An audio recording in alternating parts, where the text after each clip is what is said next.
Sir Revanth Reddy Congress పార్టీలో senior నాయకులందరినీ తొక్కుకుంటూ వచ్చి ముఖ్యమంత్రి అయింది. ఆయన ఎంతోమంది కాంగ్రెస్లో పుట్టి కాంగ్రెస్లో ప్రాణాలు ఇచ్చినటువంటి కుటుంబాలు ఎన్నో ఉంటాయి కాంగ్రెస్ పార్టీలో. ఈయన దొడ్డిదారిని ఎన్ని పార్టీలు మారింది? మొదలు బీఆర్ఎస్ పార్టీలో ఉండే, మొదలు ఏబీపీ బీజేపీ, మొదలు బీజేపీలు ఉండే, తర్వాత టీఆర్ఎస్లోకి వచ్చిండు, టీఆర్ఎస్లోకి వెళ్ళి టీడీపీలోకి పోయిండు, టీడీపీలోకి వెళ్ళి ఇప్పుడు కాంగ్రెస్లోకి పోయిండు, రేపు అందులోకెళ్ళి మల్లెళ్ళకి పోతాడో తెలియదు. ఆయన తొక్కుడు పక్కొని మీ ముందుకు పోవుడు అర్థమైంది, కానీ అది ఎప్పుడు నడవది, తాత్కాలికం. దీర్ఘకాలికంగా ఎప్పుడైనా ధర్మం గెలుస్తుంది, నిజం నిలబడుతుంది, న్యాయం గెలుస్తుంది. రేవంత్ రెడ్డి ఏదో క్రూర ముగాల నుంచి వచ్చినా అని వికృతంగా మాట్లాడు అదే ఒక ముఖ్యమంత్రి స్థాయిలో ఉన్న వ్యక్తులకు తగదు. ముఖ్యమంత్రి స్థాయిలో ఉన్నటువంటి వాళ్ళు నేను తొక్కుతా, పండబెడతా, చీరుతా, సింపుతా, పేగులు మేగులు వేసుకుంటా, లాగులో తొండలు జొరగొడతా, కళ్ళ గుడ్లు కూడా వీక్తా, ఇదేమనికి కావాలండి? మార్పు అంటే ఏంది? ప్రజల జీవితాల్లో మార్పు రావాలి. నువ్వు ఏం మార్పు తెచ్చినావు?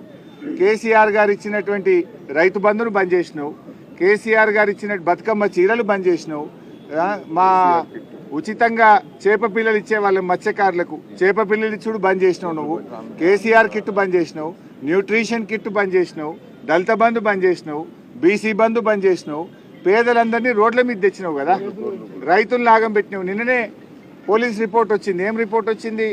41% కేసులు పెరిగినాయి. ఈయన తెచ్చిన మార్పు ఏంటంటే పోలీస్ కేసులు మాత్రం పెరిగినాయి.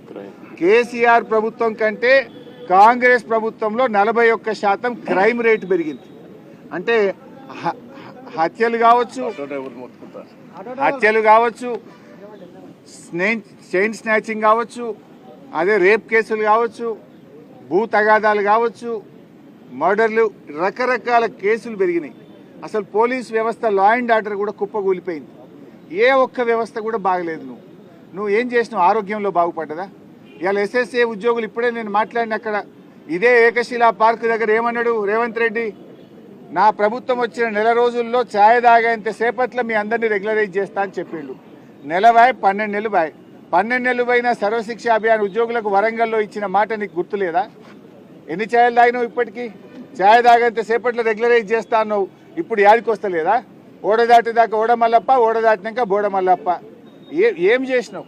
వరంగల్కు కేసీఆర్ గారు ఎన్ని యూనివర్సిటీలు ఇచ్చిండు, ఎన్ని కాలేజీలు ఇచ్చిండు, వరంగల్ అభివృద్ధి కోసం ఎన్ని ప్రణాళికలు చేసిండు కేసీఆర్ గారు. నువ్వు చేసింది ఏమున్నది? ఎంతసేపు కేసీఆర్ను దిట్టుడు, ఎంక్వైరీలు, ఇంతకు మించి నువ్వు పాలసీ ఉందా?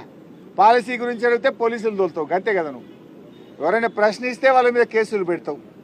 Thank you.